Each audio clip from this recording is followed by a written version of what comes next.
E aí hoje a gente entra na espectroscopia na região do infravermelho. Mas para falar da espectroscopia na região do infravermelho, é importante a gente entender o que é espectroscopia. Então, em alguns lugares vocês vão ver o termo espectroscopia, em outros lugares vocês vão ver o termo espectrometria. Em geral, querem dizer a mesma coisa. Alguns livros eles diferenciam, falam que espectroscopia é quando há destruição da amostra, espectrometria é quando você mantém a amostra, mas isso não é um consenso. Mas existem algumas técnicas que a gente usa o termo espectrometria e outras técnicas que a gente usa o termo espectroscopia de forma mais comum.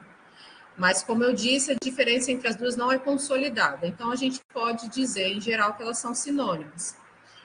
Então, tanto espectrometria como espectroscopia nada mais é do que uma técnica que estuda a interação da luz, da radiação eletromagnética, com a matéria, com o meu material de análise, com a minha amostra. A radiação eletromagnética, a gente vai ver que ela confere uma larga faixa de comprimentos de onda, sendo dividida em várias regiões. E aí, cada uma dessas regiões, elas podem interagir de forma diferente com a amostra. E aí, a gente vai ver alguns exemplos delas e vamos estar estudando algumas delas. Então, mais tecnicamente, a espectroscopia ou a espectrometria, pode ser que vocês encontrem também, principalmente para UV visível, espectrofotometria. Todos esses nomes representam técnicas que estudam a interação da radiação eletromagnética com a matéria. Então, é uma técnica que a gente vai conseguir observar algumas propriedades físico-químicas, propriedades químicas do nosso material, da nossa amostra, a partir da interação dessa amostra com a luz, seja na forma de transmissão, seja na forma de absorção dessa luz, seja na forma de reflexão. Se vai ser transmissão, absorção, reflexão, isso vai depender da técnica espectroscópica que é utilizada. E aí todas elas vão trazer essa interação da minha amostra com a radiação, ok? Lembrando que se tiverem alguma dúvida, vocês podem me perguntar. E aí, como que o resultado dessa interação é dado? Como que eu consigo observar essa interação entre a radiação eletromagnética e a minha amostra? Essa interação, ela vai ser dada na forma de um gráfico, que vai correlacionar o quanto transmite, absorve ou reflete, dependendo se for uma técnica de transmissão, de absorção ou de reflexão. Então, vai me dar a intensidade de transmissão, absorção ou reflexão, certo? Em relação à frequência, pode ser em relação ao tempo, normalmente em relação à frequência. Esse gráfico que é dado, ele é denominado como espectro. Então, o quanto interage com a energia, que, como eu disse, normalmente é representado na forma de frequência dessa radiação, ok? Então, no caso da espectroscopia e da espectrometria, uma forma muito comum de diferenciar os dois termos é relacionar espectroscopia representa a interação luz-matéria. Quando eu falo espectrometria, eu estou representando a quantificação dessa interação. Mas, como eu disse, isso não é consolidado. Então, muitas das vezes, pode usar tanto um como o outro, que vai estar representando a mesma coisa, só que, por convenção, tem algumas técnicas que normalmente a gente utiliza espectrometria e outras técnicas que normalmente a gente utiliza espectroscopia. A técnica que normalmente a gente utiliza espectrometria é espectrometria de massas. A gente vai falar de forma bem sucinta da espectrometria de massas quando a gente estiver vendo cromatografia, porque é um método que é muito utilizado como detector da cromatografia. Mas, por exemplo, infravermelho, ressonância magnética nuclear, é mais comum utilizar a espectroscopia. Se falar espectrometria está errada? Não. Mas é mais comum utilizar a espectroscopia. Por exemplo, no UV visível, é mais comum utilizar a espectrofotometria, mas também não está errado usar a espectroscopia. Então, é uma questão de convenção mesmo. Então, voltando ao espectro eletromagnético, aqui eu tenho o espectro eletromagnético da luz. Lembra que a gente sempre fala de luz branca, que é a luz que traz todos os comprimentos de onda. Então, a radiação eletromagnética ela vai pegar desde comprimentos de onda muito longos, como, por exemplo, aqui, ó, 10 a terceira, ou seja, 1000 metros de comprimento cada onda. Deixa eu só permitir aqui. Ai, droga, rejeitei. Não, nem reparei quem foi. Eu apertei o botão errado. Daqui a pouco o pessoal deve tentar de novo. Aí eu aceito. Então, a gente tem o espectro eletromagnético. Eu tenho desde comprimentos de onda muito longos, ou seja, comprimentos de onda enormes, até comprimentos de onda bem pequenos, aqui onde a gente tem 10 a menos 12, que seria o picômetro, certo? Seria um picômetro, e aqui a gente tem 1000 metros, né? Ou simplesmente 1 quilômetro cada comprimento de onda. A gente pode representar a radiação eletromagnética em função do comprimento de onda ou em função da frequência. Frequência, lembra que ela é sempre inversamente proporcional ao comprimento de onda, então quanto mais longo o comprimento de onda, menor a frequência. Quanto menor o comprimento de onda, maior a frequência, porque é mais vezes que aquele comprimento de onda se repete. Aí a pessoa acho que voltou a aceitar. Então, aí a gente tem o espectro completo. Eu coloquei algumas coisinhas aqui representando figuras para a gente ter uma noção da proporção desses tamanhos. Então, por exemplo, se a gente assumir que a onda de rádio tem o tamanho de um prédio, a gente vem para a região do micro-ondas, ali numa faixa do ser humano até uma borboleta. Então, eu tenho ali ainda muito visível, muito tranquilo. Aí a gente vem para o comprimento de onda da espectroscopia de infravermelho, a gente pode correlacionar com a ponta de uma agulha na região do visível, que é a região aqui que a gente consegue visualizar, está nessa faixinha aqui, seria o tamanho de uma célula, ultravioleta o tamanho de uma molécula, o raio-x de um átomo e os raios gama do tamanho do núcleo do átomo. Então, a gente tem aí uma larga faixa de comprimentos de onda e automaticamente de frequências. E aí, dependendo de cada uma dessas faixas, elas recebem nomes específicos. Por exemplo, ondas maiores recebem o nome de ondas de rádio, depois micro-ondas, que é exatamente a onda que é utilizada lá no nosso eletrodoméstico que a gente tem em casa. Radiação na região do infravermelho, na região do visível, que é o que os nossos olhos conseguem observar. Ultravioleta, que é aquela que a gente passa o protetor solar para se prevenir quando fica lá no sol. Raio-x, que é realmente o que é utilizado lá nos exames de raio-x. E raios gama, ok? A onda eletromagnética, a gente sabe que a luz, ela tem propriedade de partícula e de onda, que é o princípio da dualidade, e a gente chama de radiação eletromagnética, por quê? Porque a radiação ela tem uma componente elétrica e uma componente magnética, ou seja, ela interage tanto com o campo elétrico como com o campo magnético. E aí, com isso, eu permito várias possibilidades de interação, seja com a componente elétrica, seja com a componente magnética. Aqui, só para relembrar o que é um comprimento de onda, ó, vai de uma crista até outra crista, ou de um vale até outro vale, que é quando a onda, tem uma onda e quando ela começa a se repetir, acabou um comprimento de onda. E aí, esses ciclos são chamados de comprimentos de onda. A amplitude aqui é a altura dessa crista ou a altura desse vale. Então, a gente tem o comprimento de onda. A frequência vai me dar quantas vezes esse comprimento de onda, esse ciclo, se repete ao longo do tempo, ou por unidade de tempo. E aqui representando o campo magnético e o campo elétrico, ou seja, a componente elétrica da radiação eletromagnética, a componente magnética da radiação eletromagnética. Por que isso é importante? Porque, na verdade, qualquer espectroscopia é física pura. Então, a gente entra lá nos conceitos de eletromagnetismo para a gente pegar e estudar a parte de espectroscopia, porque como é a interação da radiação eletromagnética com a matéria, na verdade, a gente está dentro do conteúdo de eletromagnetismo lá da Física 3, para quem fez essa disciplina na graduação, ok? Então, eu falei que a forma que a luz pode interagir, ela vai depender do tipo de espectroscopia, de qual a região do espectro eletromagnético, e aí aqui eu tenho alguns exemplos para vocês. No caso de uma espectroscopia de absorção, que são as que a gente vai estar trabalhando basicamente, a gente vai relacionar a quantidade de energia que é absorvida pelo meu material, pela minha amostra, em função do comprimento de onda ou radiação em que a radiação está sendo absorvida. Então, eu tenho uma amostra e ela consegue absorver em determinados comprimentos de onda e ela não absorve em outros comprimentos de onda. Então, eu vou estar medindo essa interação nesses comprimentos de onda específicos.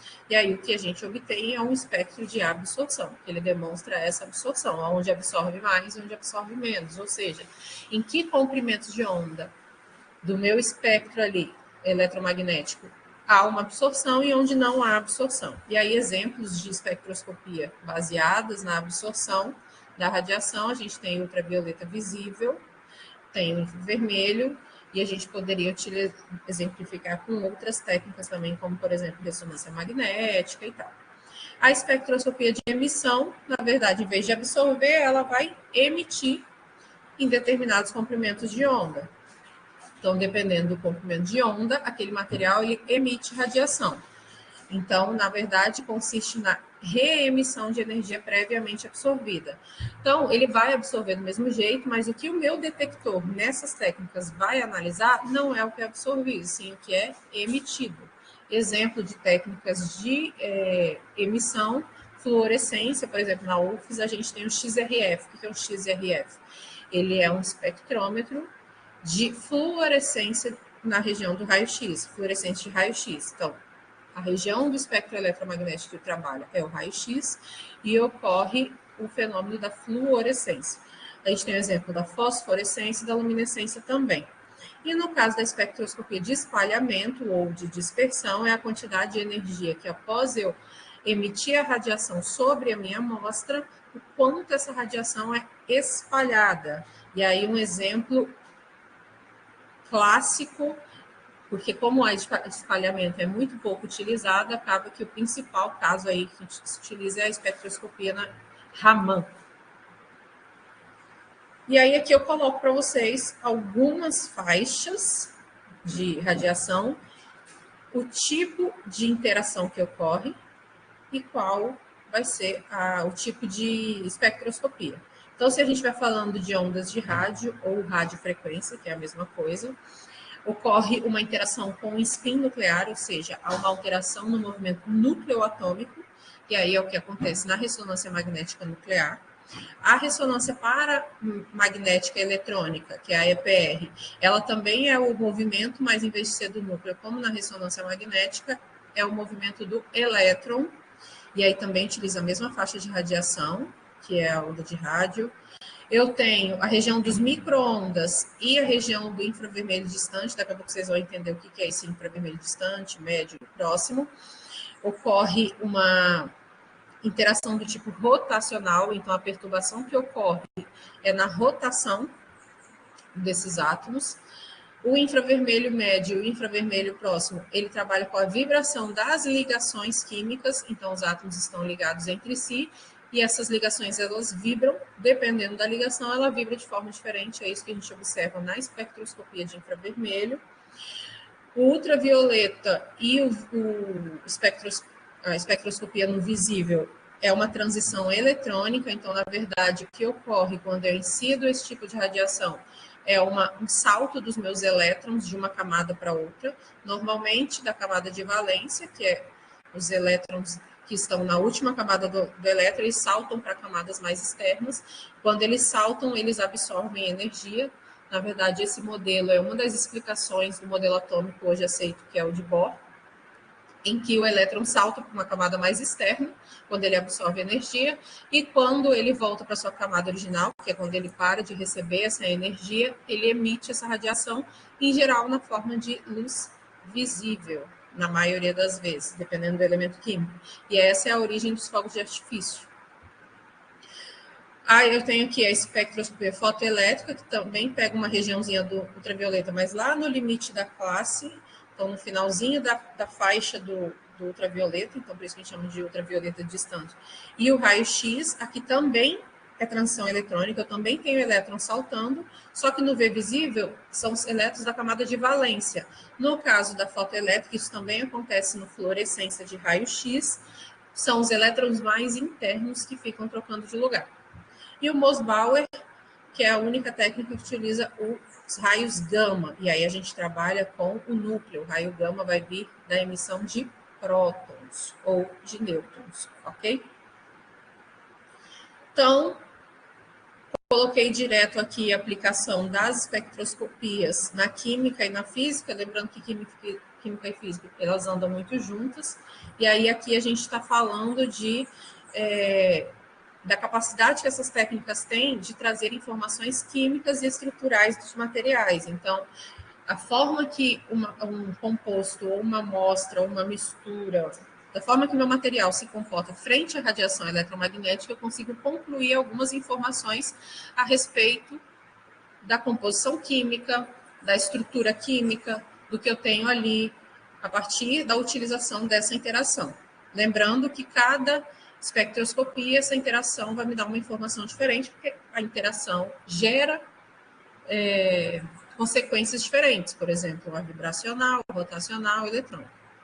Então, a espectroscopia ela permite a detecção e quantificação de substâncias, no caso de amostras desconhecidas ou numa mistura, por exemplo, a partir de uma comparação computacional, quando, por exemplo, a gente tem uma curva padrão, ou quando eu tenho o espectro de uma amostra já conhecida e eu comparo com a minha amostra desconhecida. E aí existem uma variedade de caminhos que são utilizados para isso. Aqui eu tenho exemplo de espectro de infravermelho. O de cima ou de baixo de infravermelho? Os dois. Só que aqui está representado na forma de transmitância, em que eu estou vendo a região que tem transmissão e onde não tem, vai de 0 a 100%. Onde transmite 100% está aqui, ó. Está aqui em cima. Onde transmite menos, ele desce. Então, aqui em cima é 100%, aqui é 0%. Então, quer dizer que se transmitiu menos, significa que transmitir é o quanto de radiação que passou pela amostra. O que não passou é porque foi absorvido pela amostra. Então, eu tenho aqui, por exemplo, nessa região aqui que tem essa banda, se aqui em cima é 100% e aqui é 0% e veio até quase no zero, vamos dizer assim, vamos dizer que veio até o 5%. Então, quer dizer que 95% da radiação foi absorvida e só transmitiu 5%. Outra forma de demonstrar esse espectro é na forma de absorvância. E aí o que eu estou vendo é o contrário. Em vez de ver o que foi transmitido, eu estou vendo o que foi absorvido. Ok? Então, aqui eu tenho um exemplo de um espectro de transmitância e um exemplo de um espectro de absorvância. Normalmente, quando a gente vai utilizar os espectros, e vocês aí que talvez já tenham trabalhado com espectros de infravermelho, vocês vão ver que os espectros que a gente trabalha, em geral, são espectros de absorvância. Por quê? Porque normalmente a gente não faz elucidação estrutural olhando diretamente para o espectro. A gente utiliza técnicas estatísticas para processar esses dados. Por quê? Porque quando eu faço análise de 10 cafés diferentes por infravermelho, como ali eu tenho uma mistura, não é visível, na maioria das vezes, a diferença entre as amostras, se eu olhar para o espectro. Por isso que a gente necessita de técnicas de tratamento de dados para que ele consiga tirar essa informação que a olho nu eu não consigo ver. E aí, para trabalhar com, vamos dizer assim, com as ferramentas quimiométricas, ferramentas estatísticas, a gente utiliza de absorvância que a gente trabalha com valores menores, porque pensa, aqui a gente vai de 0 a 100, aqui eu vou de 0 a 1. A absorvância normalmente é representada de 0 a 1. E a transmitância de 0 a 100%, porque aqui não é em porcentagem, aqui é em porcentagem. Então, a gente trabalha com valores menores. Mas daria para trabalhar com transmitância? Daria. Se eu analisar em transmitância, eu consigo converter ele para absorvância? Sim, não preciso fazer análise de novo. Na verdade, é só um cálculo. É uma conversão que é feita um espectro no outro. Tá? Aqui eu tenho um exemplo de um espectro ultravioleta visível. Então, eu tenho a região aqui dos comprimentos de onda, está em nanômetros aqui, ó, que está em centímetros a menos 1. Eu tenho comprimentos de onda do visível e do ultravioleta, e aqui são espectros de absorvância, onde cada um desses números, esse está em azulzinho, é uma amostra, e aí eu corro dentro dessa amostra, eu tenho absorção na região aqui próximo a 700 nanômetros e aqui em 400 e poucos nanômetros. Esse aqui que está representado por 3, ele tem uma absorção aqui em torno de 470 nanômetros e outra aqui em torno de 650 nanômetros. E aí, como que é utilizado? Por comparação. Então, por exemplo, eu tenho uma mistura, e aí ele vai ter várias bandas de absorção, e aí eu vou comparar, por exemplo, com um padrão, e aquele padrão vai ter uma banda de absorção. E aí, se aquela banda de absorção estiver exatamente no mesmo lugar de uma banda de absorção da minha amostra desconhecida, da minha mistura, eu posso dizer, ou eu posso sugerir que tem aquele composto na minha amostra. Então, é muito utilizado nisso. E aqui eu tenho o espectro de RMN, que a gente vai estudar na próxima... RMN, desculpa. Espectro de massa, que a gente vai estudar nas próximas aulas, quando estiver vendo a cromatografia. Então, esses picos aqui, eles representam íons moleculares, ou íons que resultam da quebra da molécula original. Por quê? Porque na espectrometria de massas ocorre um bombardeamento da amostra, e aí essa amostra é fragmentada em vários pedacinhos, e aí cada pedacinho, isso aqui é a massa de cada pedacinho. E aí, pelo perfil de fragmentos, uma biblioteca que existe no software, ela sugere com um percentual de certeza a chance de ser cada molécula. Aí aparece lá, tantos por cento de chance de ser tal molécula, tantos por cento de chance de ser tal molécula, a partir desse perfil de fragmentação. Ou seja, quando gera nessas intensidades, 1 em 15, 1 em 19, 1 em 27, 1 em 29, 1 em 31, 1 em 39, 43, e o íon molecular, que é a massa total da amostra, 57, grandes chances, 90% de chance de ser tal composto. E aí a gente tem uma forma de descobrir o que tem na nossa amostra. E aqui é um espectro de RMN. Então, aqui é ppm, não é partes por milhão, é ppm de frequência.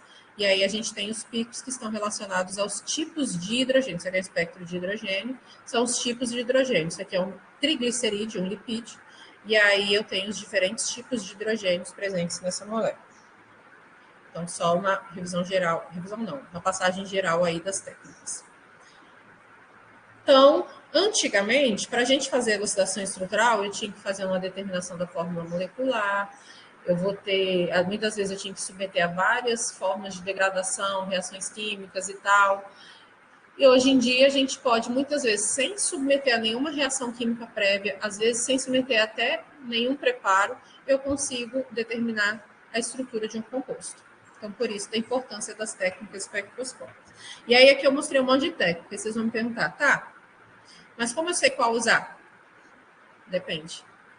Depende da sua amostra, depende do tipo de informação que você quer, depende do tipo de material disponível e, o mais importante, depende do equipamento que você tem. A RMN é muito mais legal. Mas você tem um equipamento de RMN? Não tem? Então, vamos seguir outros caminhos e usar o que a gente tem. Então, a definição de qual técnica usar vai depender do seu tipo de amostra, porque tem amostra que a gente não consegue analisar por alguma dessas técnicas. Vai depender do que você quer achar, que dependendo do que você está procurando, alguma técnica não vai ser suficiente, ou às vezes você quer uma informação tão geral que não tem necessidade de você pegar uma técnica tão sofisticada. Uma técnica mais simples já vai resolver. E como eu disse, o principal é o que você tem disponível no seu laboratório. Então, aqui a gente tem alguns métodos, como, por exemplo, espectroscopia na região do infravermelho. Eu consigo determinar os tipos de grupos funcionais que tem na minha molécula, eu não consigo descobrir qual composto que tem, nem adianta achar que vai descobrir. Na espectrometria de massas, ela está baseada na determinação da massa, e aí, a partir dessa determinação da massa do composto e a massa dos fragmentos após essa fragmentação, há uma chance da gente indicar qual é o composto. E a ressonância magnética nuclear, que a gente consegue montar a estrutura de um composto baseado no tipo de átomos de hidrogênio e de carbono que tem nessa molécula. Ok? Então, aí a gente vai voltar para o espectro eletromagnético, porque nós vamos nos concentrar hoje nessa regiãozinha aqui, ó. Então, eu tenho aqui o espectro eletromagnético inteiro, aqui é o pedacinho da região do espectro visível, que é o que a gente consegue ver, e logo ao lado dele, em comprimentos de onda menores, quer dizer, maiores, e aí automaticamente com frequência menor, a gente tem o micro-ondas e as ondas de rádio, e para o outro lado, em frequências maiores e comprimentos de onda menores, tem o visível, ultravioleta, raio-x, raios gama. Então, a gente vai se concentrar hoje nessa região, que é a região da radiação infravermelha. A faixa do infravermelho, da radiação infravermelha, ela pode se dividir em 3 regiões, que são chamadas de infravermelho próximo, infravermelho médio e infravermelho distante. Aqui está relacionado à frequência, lembra que frequência é o inverso do comprimento de onda, e por isso que está centímetros a menos 1. Então, região do próximo, que é o que eles chamam de NIR, o infravermelho médio, que a gente chama muito de MID, e o infravermelho distante, que é chamado de FAR. O infravermelho distante é bem pouco utilizado, e infravermelho médio e próximo é muito utilizado. Por exemplo, aqui no IFES a gente tem infravermelho médio, é a técnica mais comum e mais utilizada. Ela é a que me dá essas informações de grupos funcionais, mas o infravermelho próximo também é bastante utilizado, na UFES já tem o NIR, tem o NIR compacto e tal.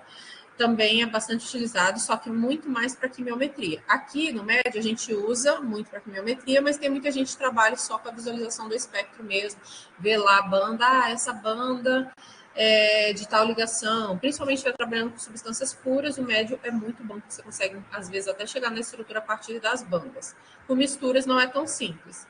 Já o próximo, a gente não consegue ver essas bandas específicas, são bandas muito mais largas, e aí é mais aplicado para a quimiometria. Hoje a gente vai se concentrar, a gente vai ver a parte geral do infravermelho, mas a parte de resultados, que a gente vai ver espectros e tal, vai ser concentrado no infravermelho médio. Então, a radiação infravermelha, ela vai ter fótons, que são pacotes de energia, de valor em torno da diferença de radiação, diferença de energia entre os níveis vibracionais. Porque a regra de seleção lá da física, a teoria de Planck, ela diz que uma interação ou uma transição, seja eletrônica, vibracional, rotacional, ela só ocorre se você fornecer energia naquele valor exato. Não adianta fornecer outro que não vai acontecer, eu preciso daquele valor exato. Então, na região do infravermelho, os pacotes de energia, esses fótons que são gerados, eles são exatamente no valor das transições vibracionais, ou seja, são valores de energia capazes de fazer uma ligação vibrar. Se eu colocar no equipamento de ultravioleta, a ligação não vai vibrar. Por quê? Porque na faixa do ultravioleta, eu não tenho fótons de energia no valor da diferença dos níveis vibracionais. Ou seja, não é o valor necessário para que uma ligação vibre. A radiação, a absorção da radiação de infravermelho, ela vai aumentar a amplitude das vibrações moleculares. Vou tentar desenhar aqui para vocês. Se a gente tiver, eu tenho um átomo, eu tenho outro átomo, e aí tem uma ligação. Quando essa ligação vibra, ela pode ir para cima, ela pode ir para baixo, certo? Ela vai ficar vibrando para cima e para baixo. Pensem uma pessoa aqui, segurando uma corda. Se elas começarem a balançar, vai balançar para cima e vai balançar para baixo, certo? Quando eu emito a radiação e ocorre, então, da minha amostra absorver a radiação, ocorre um aumento nessa amplitude. Vai vibrar com uma amplitude maior, ok? Então, eu consigo vibrar com amplitude maior. Então, é isso que a radiação infravermelha vai promover nas minhas moléculas. Então, eu pego, incido a radiação infravermelha, a energia infravermelha, a molécula vai absorver essa energia e converte isso de uma forma de vibração, ou seja, ela absorve energia para ter capacidade de fazer a ligação vibrar. E depois disso, ela transmite essa energia. Se eu colocar um detector aqui, eu consigo capturar a energia. Eu sei quanto que eu soltei de energia. Aí entra até a regra de Lambert-Beer. Eu tenho quanto que eu incidi e eu tenho quanto que chegou no detector. Se tudo que eu liberei de energia que chega aqui, significa que uma molécula não absorveu nada. Agora, se eu incidir aqui e só metade chegou aqui no detector, metade foi absorvida pela minha amostra. Sabendo quanto que chegou, eu consigo determinar a transmitância, que é a energia transmitida, que é quando saiu daqui, quer dizer, transmitida, quanto chegou aqui, em relação à energia incidente, quanto que eu forneci. Então, o que chegou em relação ao que foi fornecido. Isso gera transmitância, e aí gera esse espectro aqui, ó. Esse aqui, em transmitância. Ah, mas como que então faz para absorvância? Se eu setar para ser absorvância, o próprio software já vai me fazer essa conversão, o cálculo aqui, e vai me dar o resultado em absorvância. Se eu deixar isso setado em transmitância, ele vai me dar o resultado na forma de transmitância. Então, já que o que acontece quando eu incido a radiação infravermelha é a mudança da vibração, na verdade, eu posso falar que a espectroscopia na região do infravermelho se trata de uma espectroscopia vibracional, em que vai medir diferentes tipos de vibração entre os átomos, porque os átomos estão ligados entre si. É essa ligação que vai vibrar. Diferentes átomos, vibrações diferentes. Por quê? É só imaginar, voltando ao exemplo das duas pessoas segurando uma corda. A força que essas duas pessoas vão exercer na corda, se eu colocar duas pessoas bem fortes, eu vou ter forças de vibração diferentes nessa corda de colocar duas crianças segurando essa corda. O quanto a velocidade que vai conseguir vibrar, a intensidade, a amplitude que vai conseguir vibrar, se for duas pessoas fortes ou duas pessoas adultas, vai ser diferente de comparar duas crianças segurando uma corda. Ou de um adulto e uma criança segurando uma corda. As vibrações são diferentes. Então, essas vibrações vão depender de quem são os átomos que estão ligados, formando essa ligação. Então, um átomo isolado, se tiver um átomo sozinho, não tem como ter vibração, porque a vibração ocorre na ligação. Se ele não está ligado, não tem ligação, não tem vibração. Se a gente estiver falando de uma molécula diatômica, ou seja, uma molécula formada por dois átomos, eu posso ter um tipo de vibração, que é uma vibração assim, para cima e para baixo, para cima e para baixo. E eu posso ter também esticando e voltando, esticando e voltando. Então, eu tenho um tipo de vibração, que seria os dois átomos afastando-se e aproximando-se, puxa e volta. É como se essa ligação, se a gente for lá para a física, quando vocês estudam energia elástica, força elástica, energia potencial elástica, força elástica, o que vocês têm? Dois corpos ou um corpo ligado, preso numa parede, por uma mola, por um elástico.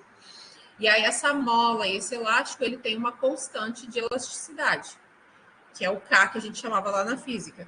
E aí, se você tem dois átomos, a gente vai imaginar que a ligação entre esses dois átomos é uma mola ou um elástico. E aí ele pode esticar ou ele pode se aproximar. E aí, esse esticar ou se aproximar é chamado de estiramento. Então, muitas tabelas que vocês olham de infravermelho, aparece lá. Ah, a ligação tal, hidroxila lá, oxigênio com hidrogênio, a banda de estiramento é em 3.300 centímetros a menos 1. Então, o que a gente tem ali é a vibração do tipo estiramento, que é esse afastamento e aproximação entre os dois átomos. E aí a gente vai ver como que eles são, depois eu mostro as animaçõezinhas das vibrações. Se for uma molécula poliatômica, eu posso ter o estiramento, que é a aproximação e afastamento entre cada dois átomos, mas olhando para a molécula como um todo, eu posso ter a molécula, por exemplo, vamos dizer que eu tenho uma molécula triatômica, um átomo aqui, um átomo aqui, um átomo aqui. Eu posso ter o estiramento a cada dois átomos, eles se aproximarem e se afastarem, mas eu posso ter outras vibrações possíveis. E aí essas outras vibrações possíveis recebem o nome de deformação angular, ok? Aí aqui tem alguns esqueminhas. Aqui eu estou mostrando estiramento, eu estou mostrando só o afastar e se aproximar. Afastar e se aproximar. Se eu tiver, por exemplo, ó, as duas estão se afastando, eu tenho estiramento simétrico. Aqui eu tenho uma se afastando e a outra se aproximando. Quando uma se aproxima, a outra se afastando. E vice-versa, eu tenho um estiramento assimétrico. Deformação angular, por quê? Porque eu estou alterando o ângulo. Isso numa molécula poliatômica, eu tenho mais de dois átomos. Se a molécula for linear, ela também pode ser poliatômica, mas se ela for linear, eu não tenho como alterar o ângulo. Aí a gente vai ter, nesse caso aqui, também o estiramento. As duas se afastando, uma se afastando e a outra se aproximando. Se eu alterar o ângulo, aí eu volto a ter esse tipo de ligação aqui de deformação. Então, as vibrações fundamentais,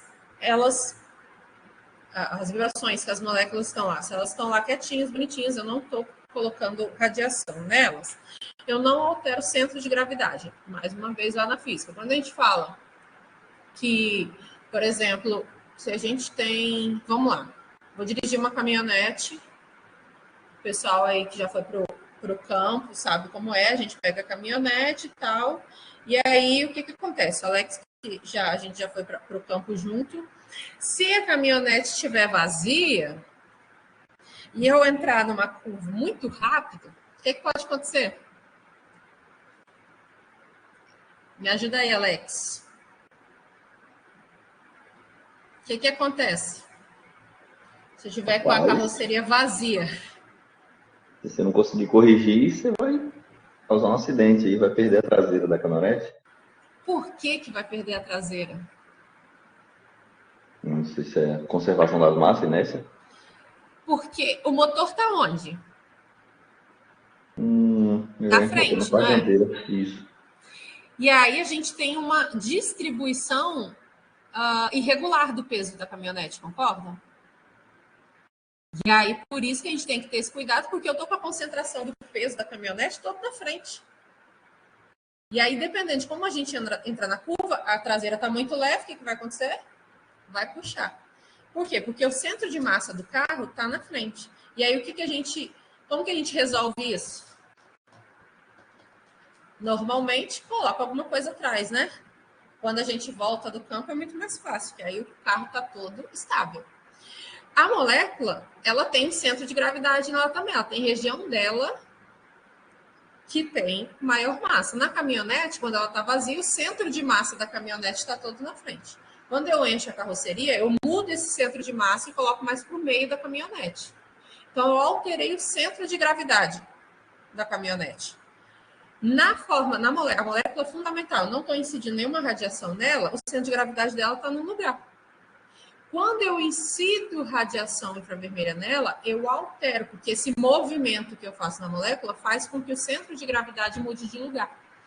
E o que o detector do equipamento de espectroscopia de infravermelho ele pega, ele visualiza, é a mudança no centro de gravidade. Se não houver mudança no centro de gravidade, eu coloco a amostra lá e não enxergo nada.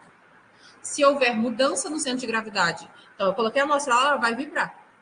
Não é só o fato dela vibrar que vai fazer com que eu enxergue aquela molécula. Ela tem que vibrar e essa vibração tem que promover uma mudança no centro de gravidade. Se não ocorrer mudança no centro de gravidade, eu não vou enxergar aquela amostra, aquela molécula, ok?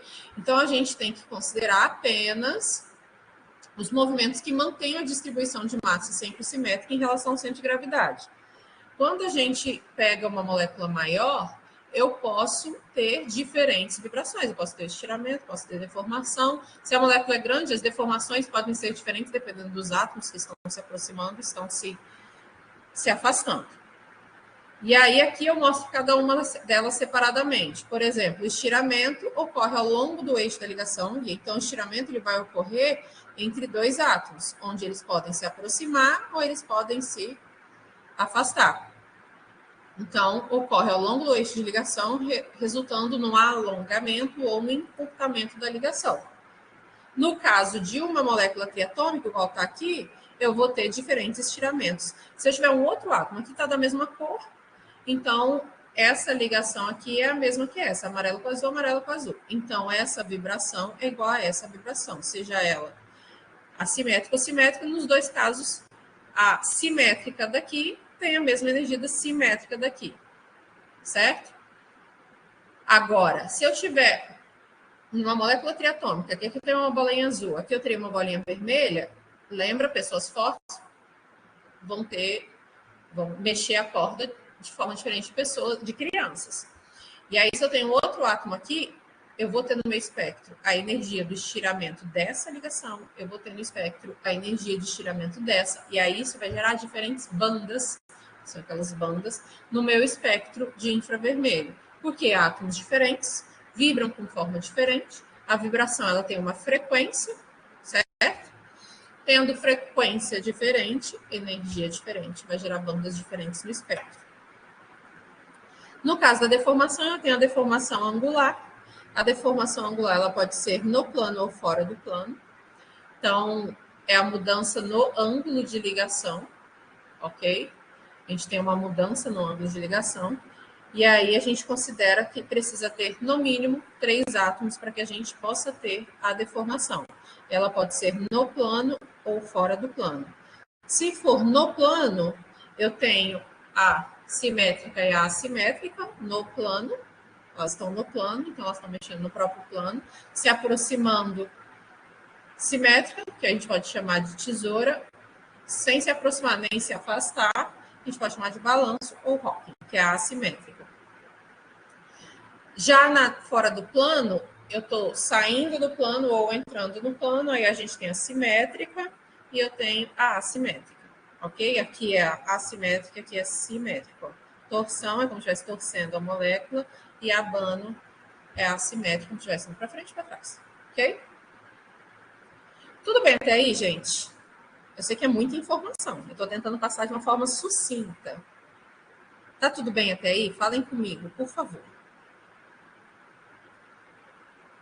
Sim, Manu, tá indo, né? Isso aqui provavelmente vocês já viram na física. Lá na física 1, quando a gente estuda dinâmica, que é a parte de forças, e aí dentro da parte de energia potencial elástica. Então, vamos voltar a pensar numa molécula com 2 átomos. Ou se eu estiver falando de uma molécula grande, eu estou olhando só para a ligação entre 2 átomos apenas. E aí a gente sabe que a interação, a vibração mais simples, a gente viu que é o estiramento. Esticar e se aproximar, esticar e se aproximar. Essa é a vibração mais simples que pode haver entre 2 átomos. Ou seja numa molécula pequena, seja numa molécula grande. Se a gente pensar no modelo clássico lá da física, é como imaginar um corpo preso a uma parede por meio de uma mola. E aí, quando o corpo está parado, a gente tem uma posição de equilíbrio. Se eu puxar esse corpo e soltar, o que ele vai fazer? Ele vai voltar, vai passar pela posição de equilíbrio, vai comprimir a mola, vai ficar fazendo isso, né? Até que ele pare e volte para a posição de equilíbrio. Então, eu tenho um estiramento numa forma de se afastar e eu tenho um estiramento na forma de comprimir, sempre em torno da posição de equilíbrio. Quando eu afasto e solto, ele volta porque existe uma força elástica sendo aplicada ali a partir dessa mola. Essa força elástica vai depender da constante da mola. E aí, como que é dado esse cálculo? Ele é dado pela lei de Hooke, onde eu tenho a frequência em que esse corpo vai ficar mexendo para lá e para cá, para lá e para cá, para lá e para cá. É dado por 1 sobre 2π. Π é uma constante. Raiz de K é a constante dessa mola, então vai depender da intensidade dessa mola ou desse elástico. Lembra, se você pegar um elástico mais grosso, você tem que fazer mais força para esticar ele do que se você pegar um elástico mais fino. Então, eles têm constantes elásticas diferentes. E M é a massa desse corpo. Só que quando a gente está falando de uma molécula, eu tenho 2 átomos e os 2 vão se afastar e os 2 vão se aproximar, porque eu estou assumindo só um corpo. Então, no modelo clássico, para a gente trazer para a nossa realidade de molécula, eu tenho 2 corpos. Então, seria como se fossem 2 corpos unidos por uma mola. Essa mola é a minha ligação química. E aí, eles podem se afastar ou se aproximar. Quando eu submeter a radiação ultravioleta, elas já se afastam e já voltam, certo? A gente falou que as moléculas não estão paradas. Quando eu incido radiação ultravioleta, eu aumento a amplitude. Então, eles vão se afastar mais e se aproximar mais. Estou aumentando a amplitude. Não quer dizer que antes eles não vibravam. Eles já vibram naturalmente. A diferença é que quando eu incido radiação infravermelha, eles vão se afastar mais e se aproximar mais. Eu vou aumentar essa amplitude. E aí a gente volta para aquela formulazinha. Só que o que muda? Em vez de ter esse M que estava aqui, ó, que é a massa desse corpo, agora eu tenho 2 corpos. E aí a gente vai ter esse M, ele vai representar os dois corpos por esse μ. Esse μ é uma relação da massa do primeiro corpo e da massa do segundo corpo.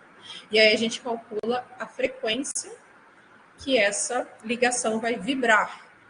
Lembrando que depende se essa pessoa que está aqui segurando essa mola é forte ou é uma criança, ou uma pessoa mais fraca, uma pessoa adulta, uma criança. Então, diferentes átomos, eu vou ter diferentes massas aqui. Se eu tenho diferentes massas, eu vou ter uma constante elástica, eu vou vibrar com uma frequência diferente. E aí, é esse cálculo aqui que vai... Se aqui for um oxigênio e aqui for um hidrogênio, a massa do hidrogênio é 1, a massa do oxigênio é 16. Se aqui for um hidrogênio e um carbono, a massa do hidrogênio é 1, a massa do carbono é 12. Então, todo esse cálculo vai mudar, me dando um valor diferente de frequência. Então, por isso, quando vocês pegam tabelas de infravermelho, lá tem... o H aparece em 3.300 centímetros a menos 1. Esse centímetro a menos 1 é uma forma de representar a frequência. Eu não vou mostrar aqui como faz esse cálculo, para quem faz a disciplina de métodos. Quem já fez ela comigo sabe, a gente aprende a calcular isso na mão. Aqui a gente não vai fazer isso. Mas a gente calcula a frequência, e aí é por isso que as tabelas elas vão trazer. Quando for NH, a gente tem a faixa de frequência. Quando é CH, outra faixa de frequência. Quando é CO, outra faixa de frequência. Por isso que quando eu falo assim, tem uma banda, quem provavelmente usa banda, não usa pico, tá? O termo. Tem uma banda lá em 1750. Essa banda de carbonilo, que é C-O. Por quê? Porque a banda de carbonilo, ela vibra, essa dupla ligação entre o carbono e o oxigênio, eles vibram com essa determinada frequência. E aí a gente tem tabelas e tabelas e tabelas e tabelas que vão trazer as faixas em que essas ligações vibram. Então, se deu uma banda em determinado lugar, eu posso sugerir que tem tal ligação. Então, o meu composto tem tal ligação, e aí a gente começa a ter informações. Porque tal função orgânica tem esse tipo de ligação. Então, a gente começa a associar a função ao grupo funcional e sugerir classes de compostos. É isso que a gente faz. Então, conclusão mais importante que a gente tira disso é que a espectroscopia na região do infravermelho ela é muito útil para a gente detectar grupos funcionais numa molécula a partir das ligações que compõem essa molécula. Como eu disse, por exemplo, uma carbonila, o C-O, ele sempre tem uma absorção em torno entre 1.700 e 1.800 centímetros a menos 1. Seja uma carbonila de um aldeído, seja a carbonila de uma cetona, seja a carbonila de um éster, de uma lactona, de um ácido carboxílico, de uma amida. Aqui são todas as classes de compostos orgânicos que podem ter este grupo aqui nele. Pode ter uma carbonila.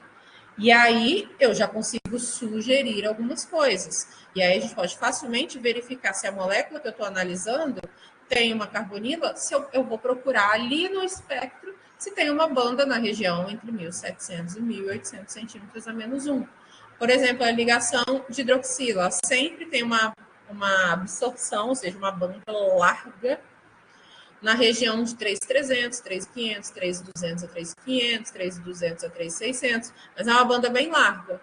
Hidroxila está presente em que classes de compostos orgânicos? Em álcoois, em fenóis, em ácidos carboxílicos. Eu vi carbonila e vi hidroxila, ou seja, tem uma banda em 1.700 e pouco, eu tenho uma banda em 3.400, 3.500, bem larga. Será que é um ácido carboxílico? O ácido carboxílico tem carbonila e tem hidroxila.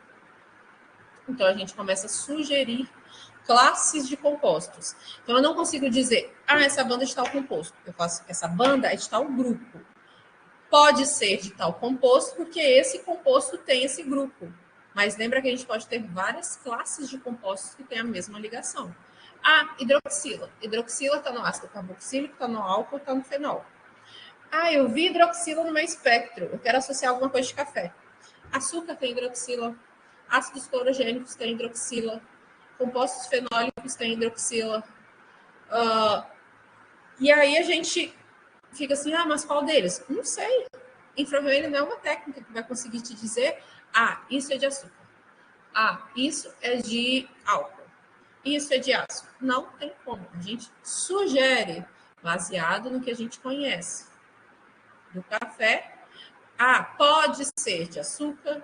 Como não deu em 1700 e pouco, só deu a hidroxila, se fosse ácido carboxílico, teria que ter dado. No 1700 e pouco, teria que ter dado na hidroxila, porque o ácido carboxílico, além de ter hidroxila, também tem carbonila.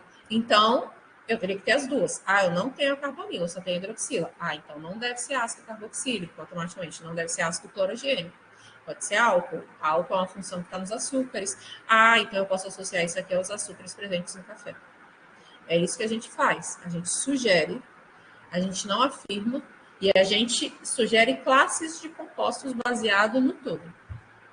Conseguiram entender como que a gente olha para o espectro? Conseguiram ter uma noção? É isso que seria comparar o espectro observado com as bases de dados, do software, do banco de dados, é isso? Isso aí.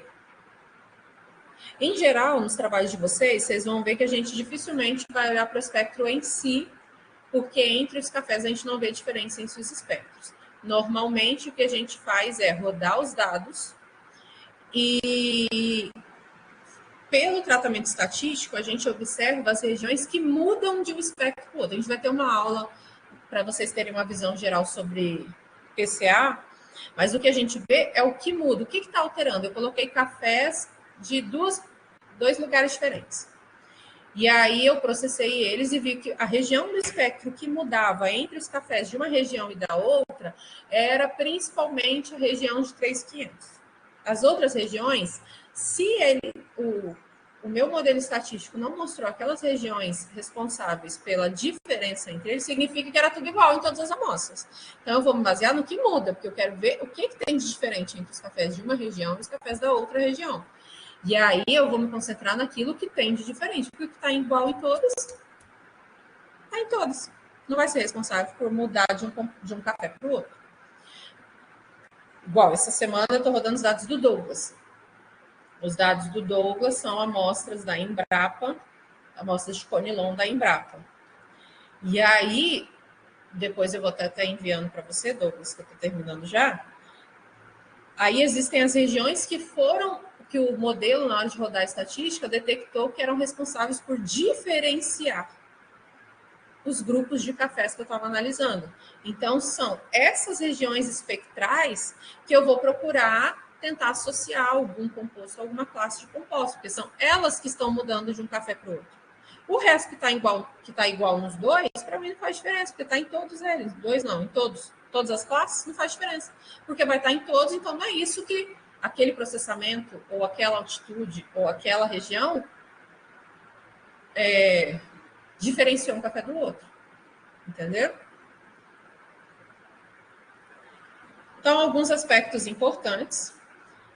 Uma vibração que envolva a variação do momento de polo gera um campo elétrico oscilante. Isso aqui é aquilo que eu falei que tem que ter uma mudança no centro de gravidade.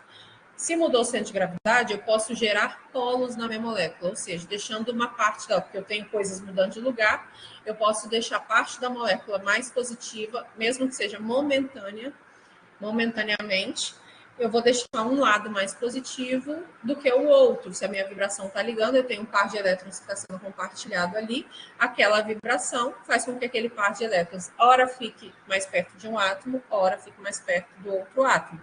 Esse ora mais de um lado, ora mais do outro, gera polos instantâneos na minha molécula, e são essas diferenças, esse momento de dipolo que surge.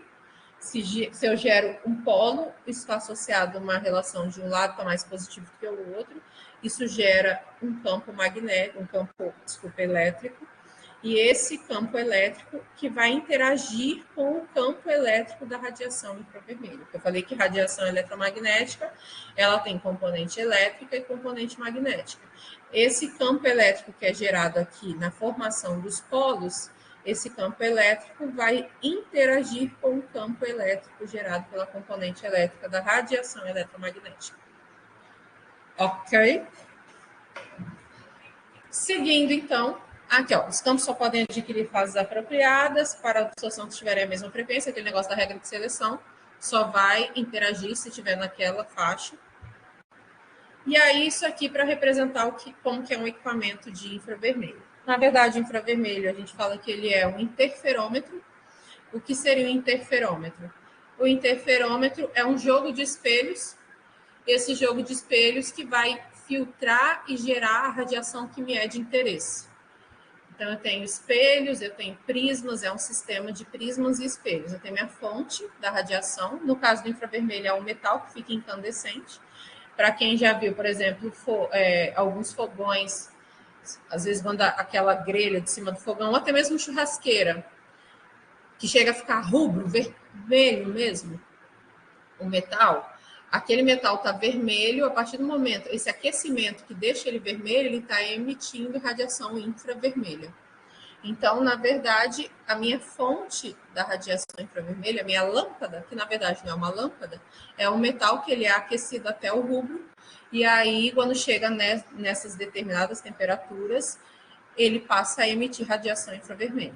E aí, essa radiação, ela passa por um jogo de espelhos, e após passar por esse jogo de espelhos, vai passar pela minha amostra, a radiação, aquela faixa de radiação do infravermelho, e a minha amostra, cada ligação que eu tenho dentro da amostra vai absorver comprimentos de onda diferentes, frequências diferentes, por isso que eu gero bandas diferentes no espectro de infravermelho. Ok? E aí o resultado que é gerado é o interferograma, que é uma relação do quanto que a minha amostra absorveu ao longo do tempo. E aí, a partir do método de transformada de Fourier, que é uma equação, um jogo de equações químicas que são aplicadas, eu transformo aquele gráfico que é no domínio do tempo, que a gente fala, ele está intensidade por tempo, eu transformo ele em intensidade por frequência. E é isso que a gente chama de espectro. E aí, a partir disso, a gente passa a chamar de espectroscopia no infravermelho com transformada de Fourier. Daí o nome FTIR, que seria Fourier Transform Infrared, que é a espectroscopia na região do infravermelho com transformada de Fourier. Todas essas espectroscopias, seja de absorção ou emissão, vai envolver a medida da intensidade do comprimento de onda que foi absorvido, que precisam ser feitas em inúmeras frequências. Por isso que a gente emite a radiação em vários comprimentos de onda. Só que para a gente visualizar, a gente converte, lembra que comprimento de onda é inverso da frequência, a gente converte isso em relação à frequência. Então, o espectro, na essência, é o gráfico que mede a intensidade em cada uma das frequências. Então, se eu tenho ligação que vibra naquela frequência, eu tenho lá uma faixa de frequências. Aonde eu tive vibração com aquela frequência, eu vou gerar um sinal. O interferograma é assim, eu gero um monte de comprimento de onda ao longo do tempo, absorveu, ele dá uma vibração. Continua. Ah, nessa radiação também absorveu, outro. E aí eu converto isso, a intensidade dessa vibração que ele dá no interferograma gera bandas maiores ou bandas menores. O tanto de tempo que ele ficou vibrando gera bandas mais largas ou bandas mais finas. Então, aqui eu tenho interferograma, aqui eu tenho um espectro de transmitância, de 0 a 100% que eu falei. Esse aqui é o espectro do poliestireno. Então, interferograma. Ah, mas ela só tem um sinal. Não, aqui também as vibraçõezinhas também, tá? E aí aqui a gente tem o espectro dele em relação ao número de onda, que é aquele centímetro a menos 1, e aqui a intensidade de transmitância. O que está aqui em cima é onde praticamente não teve absorção. Aqui, ó, veio até quase zero, então quer dizer que transmitiu quase nada. Foi quase tudo absorvido pela minha amostra. Aqui é a forma que essa análise pode ser feita.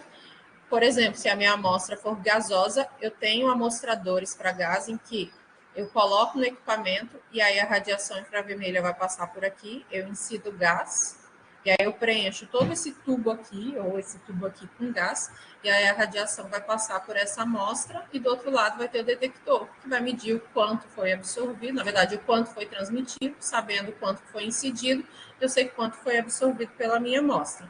Aqui, célula líquida, então eu posso colocar minha amostra líquida, Eu posso utilizar pastilhas, a gente utiliza aqui as pastilhas, só que a gente usa só o café para fazer a pastilha.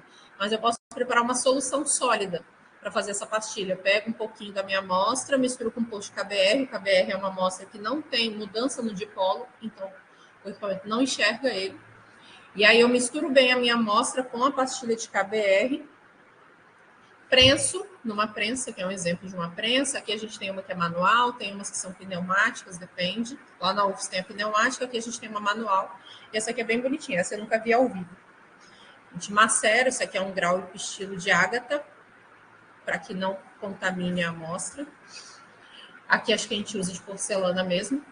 E aí eu preparo essa soluçãozinha sólida, coloco aqui, prenso e vira uma pastilha. Aí essa pastilha eu coloco para analisar, onde eu tenho a pastilha e a radiação vai passar por essa pastilha. Aqui a gente faz a pastilha na prensa também, só que a gente não coloca KBR, a gente coloca só o café mesmo em pó, macera bem para ele ficar bem fininho, prensa ele e forma uma pastilhinha. Eu posso também utilizar a janela de KBR, onde a gente tem esses discos, eles são feitos de KBR. E aí, o que a gente faz? Eu pego o Nujol vende em farmácia, é utilizado muito para prisão de ventre. O equipamento também é cego para o Nujol. Aí eu pego uma pitadinha, bem pouquinho da minha amostra, coloco uma gota do Nujol, ele parece um óleo, na verdade ele é um óleo. Coloco um pouquinho da minha amostra, misturo bem, aí eu formo um gelzinho com a minha amostra do Nujol. Aí eu coloco uma gotinha aqui, aí eu junto uma na outra, ela espalha formando um filme. E aí eu coloco aqui nessa janelinha e aí a radiação vai passar por ela. Esse aqui é o método que a gente utiliza aqui, que é o ATR, que é reflectância total atenuada. O nosso é desse aqui, o cristal é pequenininho, mas eu posso ter cristais maiores. Na UFS a gente tinha desse aqui, eu acho que quebrou. Hoje a gente tem um cristalzinho pequenininho desse aqui, no nosso equipamento, tanto aqui como no da UFS também, que hoje é utilizado lá. Esse do ATR, vou explicar um pouco melhor ele, porque é o que a gente utiliza e se alguém for trabalhar com infravermelho, foi dessa forma que foi adquirido o espectro. Então, a técnica de análise pode ser por reflectância e por transmitância, no caso do ATR é por reflectância. No caso de transmitância direta, é aquele que eu falei nesse caso aqui, ó. A transmitância, no caso, a minha radiação vai passar direto pela amostra, direto. No caso aqui, direto. Se for a pastilhazinha de KBR, a gente coloca ela em pezinho, a radiação passa direto. No ATR, a radiação não passa direto. Mesmo que a gente faça uma pastilha, ela não vai passar direto pela pastilha. O que acontece? Eu coloco a minha pastilha aqui em cima do cristal, que é aquela bolinha pequenininha, ou o ATR maior, vai colocar em contato com a superfície, eu coloco a minha amostra aqui.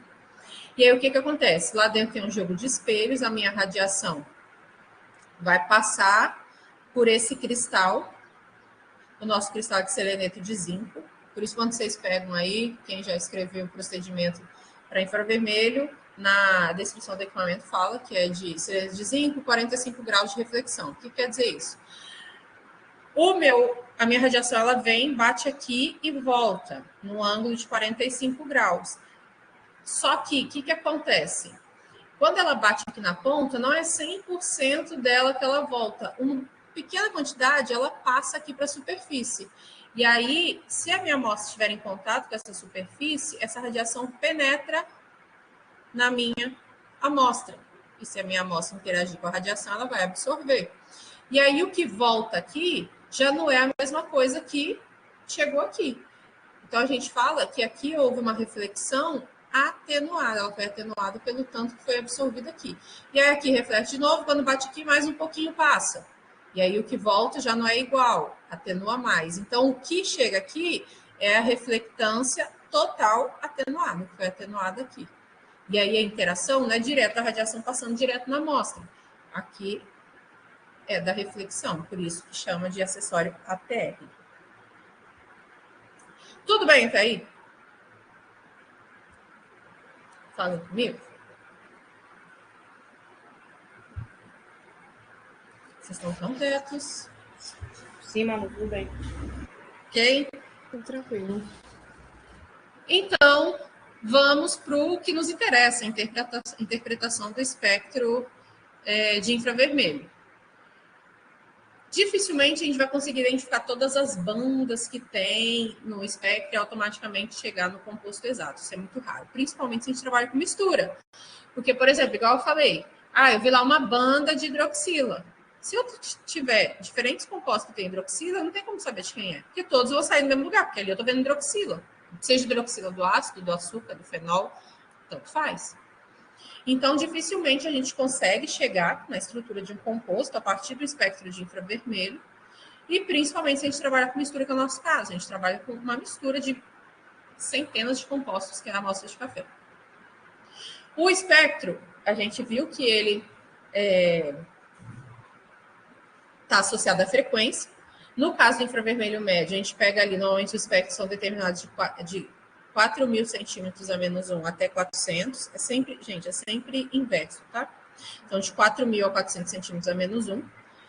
E aí, vocês vão ver que de 400 até 1.000, 1.200, aqui eu coloquei 1.400, é a região de impressão digital.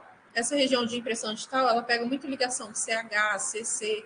Dificilmente a gente consegue interpretar ela a fundo, principalmente se for com misturas. Porque ali são ligações que tem todos os compostos. CH, C com C, C dupla C, um C de dupla com hidrogênio. Tem todos os compostos, então eu não consigo associar a um composto específico. Então, dificilmente essa região ela consegue ser interpretada. Normalmente, a gente consegue interpretar a partir de 1.000, dependendo do composto, a partir de 1.200, 1.300, 1.400. E aí, a partir desse valor até o 4.000, a gente fala que é a região dos grupos funcionais, que é onde aparecem as ligações diferentes, que não são aquelas comuns que tem em todos. Eu vou ver ligação carbono com oxigênio, seja ligação simples, seja ligação dupla. Eu vou ver ligação oxigênio com hidrogênio. Eu vou ver ligação carbono com nitrogênio, nitrogênio com H. E aí é mais fácil a gente tentar associar a diferentes funções orgânicas. Tá? Aqui eu tenho 2 espectros. Os dois são álcoois. Aqui é o 2-pentanol e aqui é o 3-pentanol. Então, são 2 álcoois, a única coisa que muda é a posição da hidroxila. Aqui a hidroxila está no carbono 2, aqui a hidroxila está no carbono 3. Aí a gente chama do lado de cá, que eu falei, que é de 1.000 para cima, região dos grupos funcionais, e de 1.000 para baixo, região 1.400 para baixo, região de impressão digital. Aqui, se vocês olharem, é muito parecido. Aqui também é parecido. Mas aqui que eu vou fazer? Normalmente aqui não seria a técnica mais adequada para eu diferenciar os dois. Porque o que a gente vê é a ligação. As mesmas ligações que tem aqui nessa molécula. Então, dificilmente. A gente vê que tem diferença, mas é muito difícil a gente interpretar isso. Mas eu consigo, ver, olha a banda larga que eu falei, em torno de 3.300, 3.500. Essa banda larga aqui é a banda da hidroxila. Eu falei que em torno de 1.700, 1.750 a gente teria carbonila. Esse composto não tem carbonila, não tem C dupla O. Não tem nada nessa região. A banda de carbono, vocês vão ver que ela é bem expressiva aqui. Ela seria nessa região, não tem nada. Então, sem olhar a molécula, olhando só para o espectro, eu sei que não tem carbonila e eu sei que tem hidroxila. Tá? Então, quanto maior a mudança no momento de polo, mais intensa a absorção. Ou seja, mais para a esquerda vai estar em valores maiores. A intensidade da banda, se é uma banda mais forte, ou seja, se ela vem até mais aqui embaixo, se for no de absorção, se ela vai mais alto, ou se ela vem menos, igual essa aqui, ela desce bem menos, absorve muito menos. Diferente dessa que absorve quase 100%. Se fosse no espectro de absorção, esse aqui estaria lá em cima e esse aqui estaria mais baixinho. Então, a intensidade dessa banda de absorção depende do número de ligações responsáveis pela absorção. Essa aqui é de hidroxila. Se eu tenho bastante hidroxila, ela vai ser mais intensa. Se eu tenho menos hidroxila, ela vai ser menos intensa. Ok? E aí, para fechar, eu coloquei este artigo aqui. Eu gosto bastante desse artigo. Normalmente, os nossos últimos artigos, a gente tem usado ele. Esse aqui é só o print do artigo, mas eu vou... Peraí que eu vou abrir o artigo para vocês. Antes de mostrar o artigo, alguma dúvida? Ô, Manu, só para tentar só para tentar entrar melhor na minha cabeça o assunto.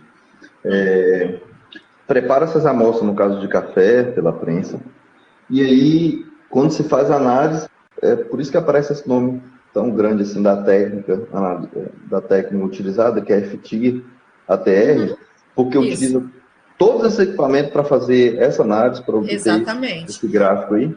Exatamente. O FTIR é o infravermelho com transformada de Fourier e o ATR é o acessório que foi utilizado para fazer essa análise. Então, por isso que a gente tem, normalmente aparece tudo. E na metodologia, quando vocês vão colocar o equipamento e tal, vocês têm que colocar que foi utilizado o ATR. E qual equipamento, marca, tudo vocês têm que colocar. Quais os parâmetros que foram utilizados, por exemplo, foram, acho que aqui, se eu não me engano, são 8 varreduras. Por que 8 varreduras? Ele adquire, né, aquele espectro 8 vezes e é a soma deles que a gente vê. Porque quanto mais varreduras, se eu somar, eu vou ficar com os meus sinais, o meu espectro um pouco mais bonito, mais resolvido. Eu vou vou diminuir a razão sinal-ruído. Aumentar a razão de sinal-ruído. Vou ter mais sinal e vou diminuir o ruído. Ok? Deixa eu, antes de mostrar o artigo, então, porque eu acho que esse artigo não tem desenho de nenhum espectro para vocês verem a cara do espectro. Não tem. Deixa eu abrir. Douglas, posso mostrar seu resultado? Eu estou com sua apresentação aberta. Manu. Aqui. Oi. Pode? Sim. Ah, então tá bom. Vou mostrar ele. É bom que você já vai ter um spoiler. Meu Deus.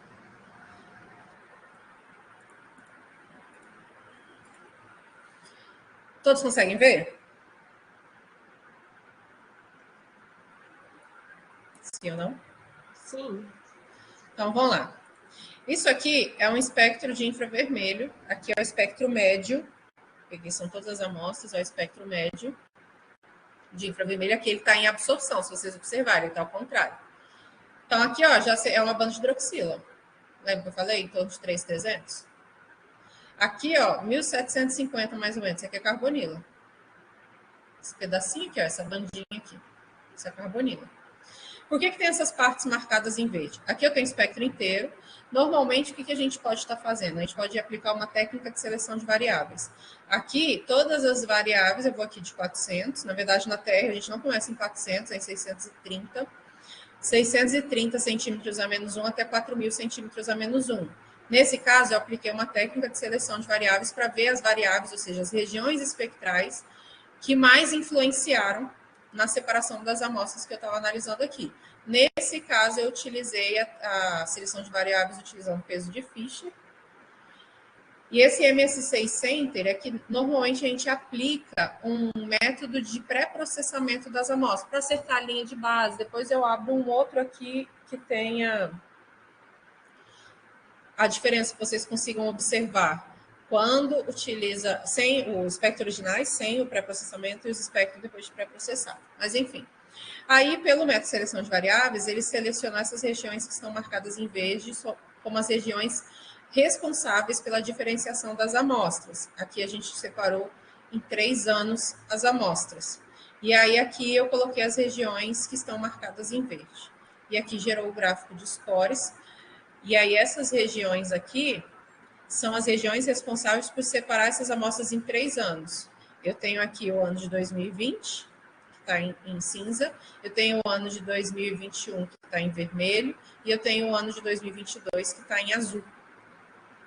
E aí, que regiões foram responsáveis por... Aqui são os mesmos espectros, só que sem ser tridimensional, mesmo gráfico de scores.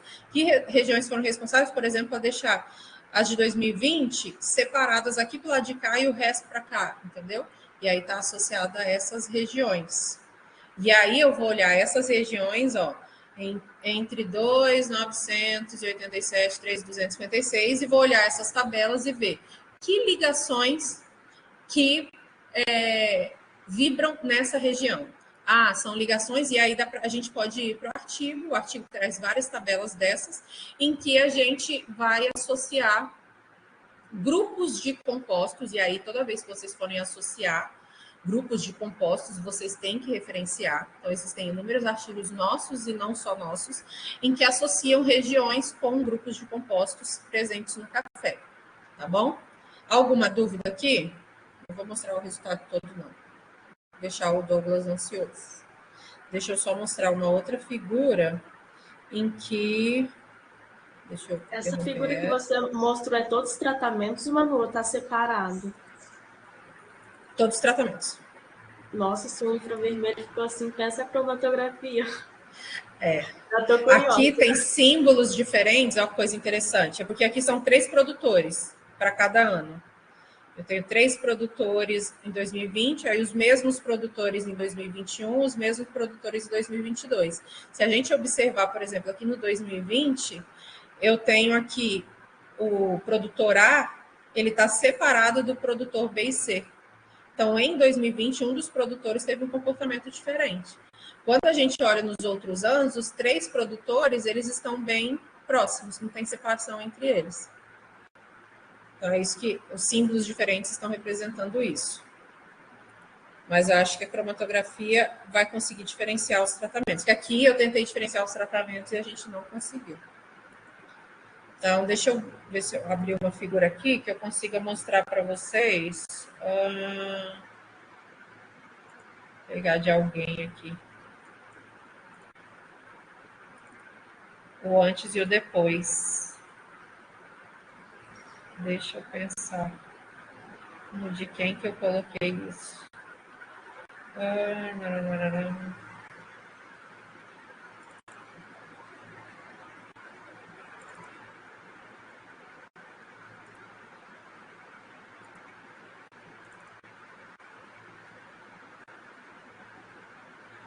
Ó, que legal esse aqui. Vou mostrar um para vocês bonitinho.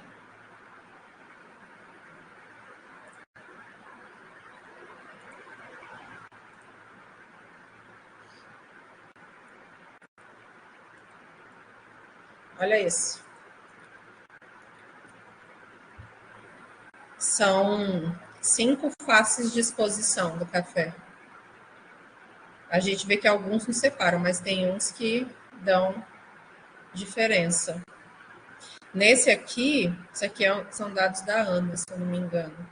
Nesse aqui, eu fiz, em vez de usar o peso de ficha como técnica de seleção, eu dividi o espectro em 15 pedacinhos, e aí eu fiz PCA no primeiro pedacinho, no segundo pedacinho, no terceiro pedacinho, no quarto, no quinto, que a gente fala que é PCA por intervalos.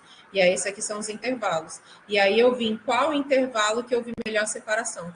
Aí aqui foram esses dois, não, na verdade é um intervalo só, que é PC, é o mesmo gráfico, só com símbolos diferentes.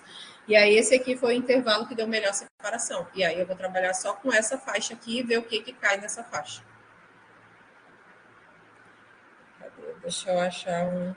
Quero mostrar um que tem os espectros processados e.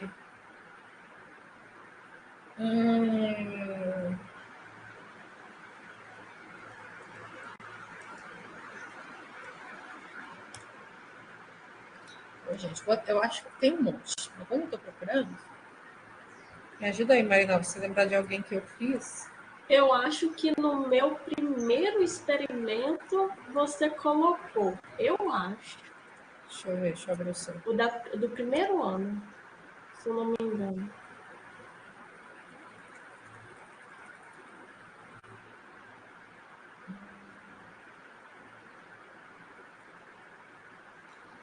TCC. Marina, vamos ver. Tem, coloquei.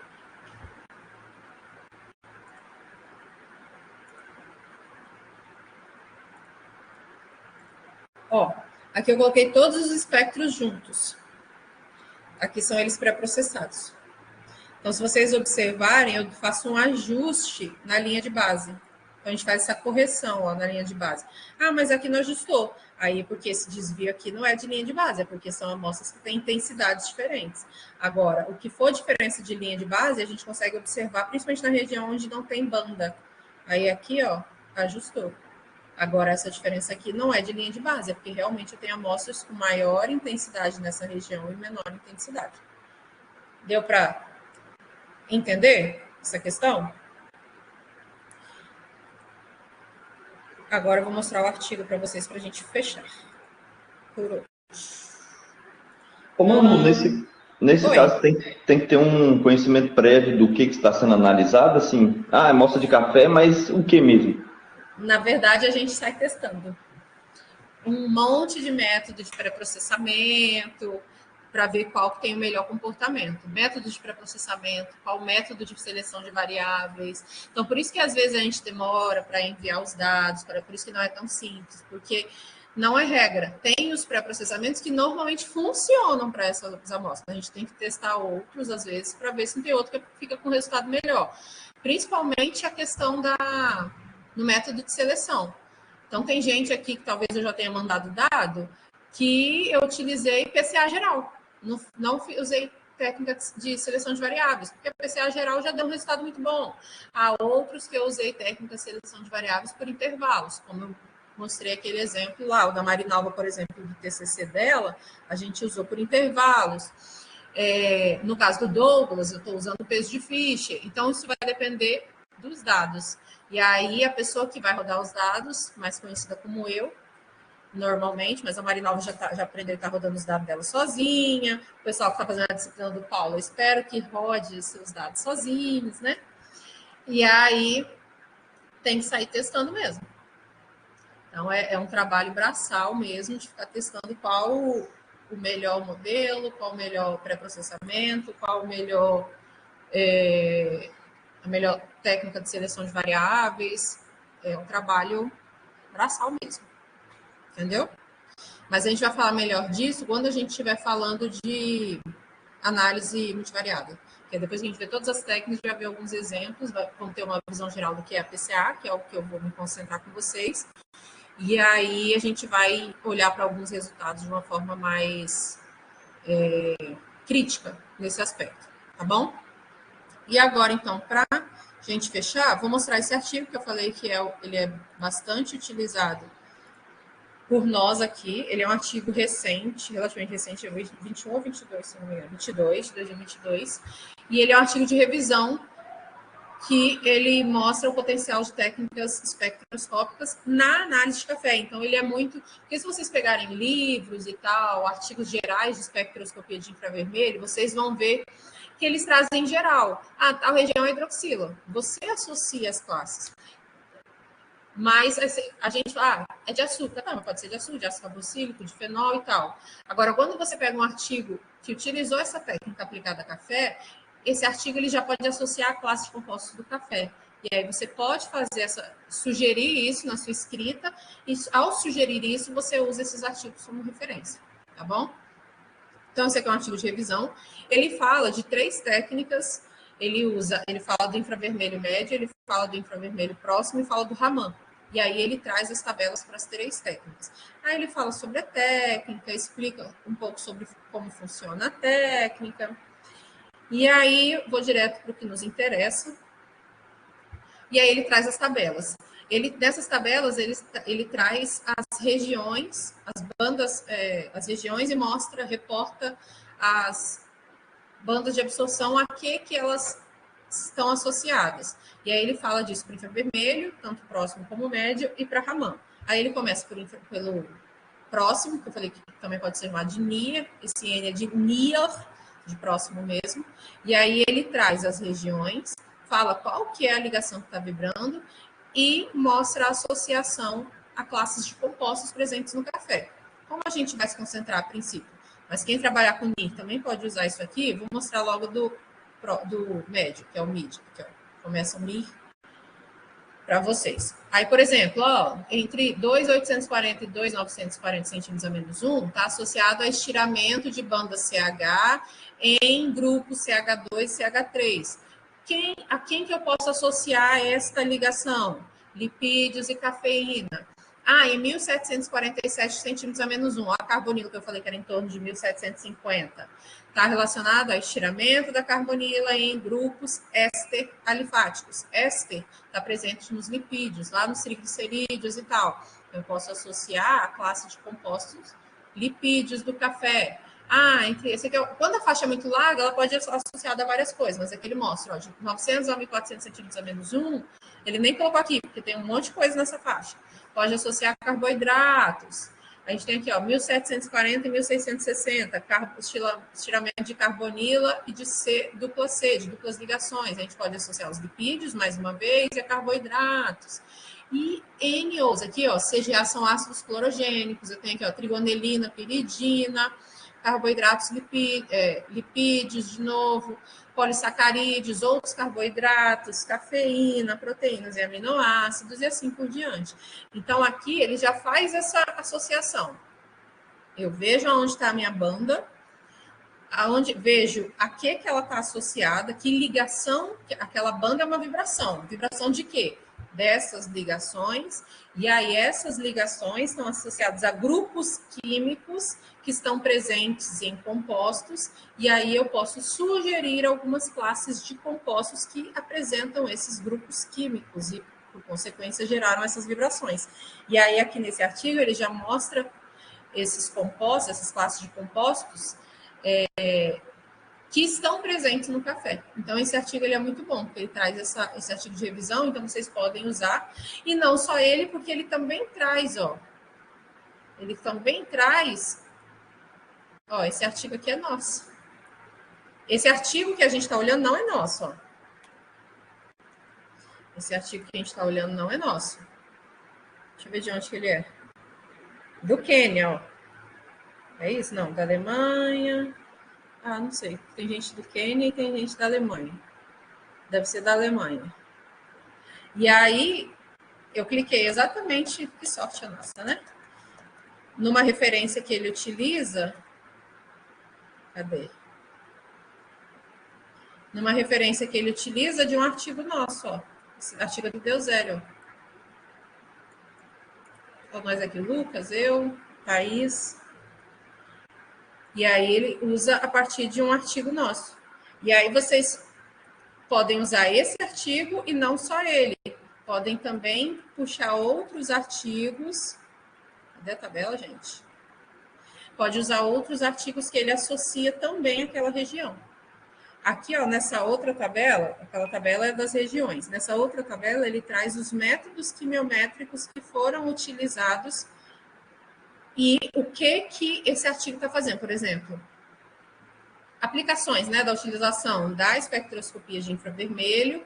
Então, por exemplo, eu posso utilizar infravermelho para monitorar o grau de torra. Então, aqui são diferentes artigos que utilizam infravermelho próximo no monitoramento do grau de torra. Nesse primeiro, ele utilizou PLS, que é uma técnica quimiométrica, que o pessoal está estudando aí na disciplina do Paulo. Aqui também, esse último, ele utiliza PCA, associada ao infravermelho próximo. Aqui, ó, para detecção de adulteração e defeitos no café, utilizando infravermelho próximo, e aqui essas referências utilizam esses métodos quimiométricos. Aqui utilizo o médio, utilizando PCA e PLS também para determinar adulteração. Se não me engano, esse artigo eu conheci também. Não. Porque tem um artigo de uma pessoa que eu conheço que utilizou exatamente isso. Cadê a tabela, gente? Volta.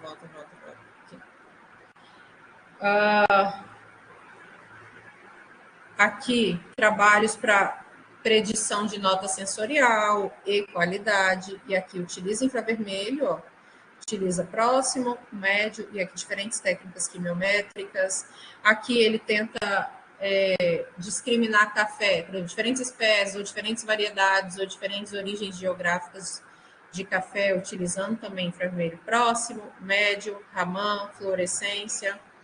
Aqui, predição da composição química. Então, a gente vê que existem inúmeros, e aqui vocês têm acesso a todas essas referências. Eu vou disponibilizar esse artigo junto com a apresentação de slide lá para vocês no Google Sala de Aula. E aí vocês vão poder não só consultar a apresentação de slide, mas utilizar esse artigo referenciando ele ou referenciando outros artigos que ele referencia, que às vezes vai complementar melhor a sua explicação na hora que vocês forem escrever os trabalhos. Ok? Alguma dúvida, gente? Eu sei que eu falei rápido, mas eu espero que vocês tenham conseguido ter uma noção geral da técnica, entender como que ela funciona e como que ela pode ser utilizada por vocês. Falem para mim. Eu tenho uma, Manu. Diga. Igual, por exemplo, a gente tem as vibrações, aí a gente tem as ligações que são associadas. Aí, dependendo da ligação, a gente vai associar a um grupo funcional. Sim. Aí, a gente pode ter, assim, de acordo com a ligação, a gente tem o grupo funcional, mas em outra vibração, em outra ligação, a gente pode ter o mesmo grupo. Pode. Igual, por exemplo, se eu tiver se eu fizer uma análise e eu encontrar essas duas ligações que pode ser associada ao mesmo, a mesma classe, é mais chance de ser aquela classe do que o outro, por exemplo, que são... Então, pode ser que sim, pode ser que não. Sabe por quê? Por exemplo, eu dei o exemplo do ácido carboxílico, que ele vai ter banda de hidroxílio e vai ter banda de carbonilo, ok? E aí, apareceu as duas. Eu posso afirmar que é o ácido carboxílico? Não, eu posso ter um álcool e um aldeído. O álcool tem hidroxilo, o aldeído tem carbonilo. Eu não tenho como afirmar. Por isso, vocês têm que ter muito, muito, muito cuidado na hora que vocês forem escrever, quando a gente fala de infravermelho. Infravermelho não é uma técnica sensível o suficiente para eu associar, para eu dizer, bater uma tela, é tal composto. Não. Vocês podem falar, sugerindo a possibilidade, porque vocês conhecem as amostras de vocês. Vocês vão saber se faz sentido também determinadas classes de compostos. Tem classes de compostos que não faz sentido, tá? Na sua amostra. Então, vai depender, por exemplo, trigonelina. Trigonelina, a gente sabe que ela é muito degradada ao longo da torra. E aí a gente está trabalhando com cafés com uma torra média escura. Eu não vou associar a trigonelina. Dificilmente vai ser ela. A gente viu na aula passada, nas duas últimas aulas, essa questão, a trigonelina é praticamente 100% dela é degradada ao longo da torra. Então, dificilmente vai ser ela. Mas esse grupo funcional, essa ligação está presente na trigonelina, mas pode estar na trigonelina e em outros compostos também. Então, é mais seguro para mim associar aquele grupo a outra classe de compostos, para essa matriz, para esse grupo de amostras que eu estou analisando.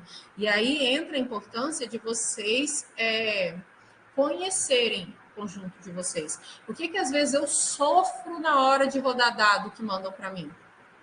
E aí isso tem mudado porque eu tenho implorado para vocês. Porque às vezes os dados chegam para mim e eu não sei que amostras são. Então eu não sei nem que tipo de técnica eu tenho que aplicar. Ou então quando eu aplico, eu não sei se aquilo faz sentido ou não faz.